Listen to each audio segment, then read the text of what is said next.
Mango ice cream બનાવવા પેનમાં 500 ગ્રામ દૂધ એડ કરી દઈએ। હવે બાઉલમાં 2 ચમચા દૂધ લઈ ઠંડા દૂધમાં 2 ચમચી કોર્નફ્લોર અને 2 ચમચી મિલ્ક પાવડર એડ કરી મિક્સ કરી લઈએ। દૂધમાં ઉભરો આવે એટલે ફ્લેમને મીડિયમ કરી 5 મિનિટ ઉકાળી લઈએ। હવે 5 ચમચી ખાંડ એડ કરી 5 મિનિટ ઉકાળી લઈએ। હવે બનાવેલી પેસ્ટ એડ કરી 3 થી 4 મિનિટ ઉકાળી લઈએ અને દૂધને ઠંડુ કરી લઈએ।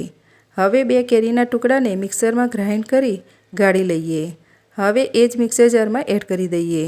સાથે કોર્નફ્લોરવાળું દૂધ અને ઘરની મલાઈ એડ કરીને ફરી ગ્રાઇન્ડ કરી લઈએ અને એરટાઇટ ડબ્બામાં લઈ લઈએ અને ઉપર પ્લાસ્ટિક મૂકી ડબ્બાને બંધ કરી ફ્રીઝરમાં 4 કલાક મૂકી દઈએ।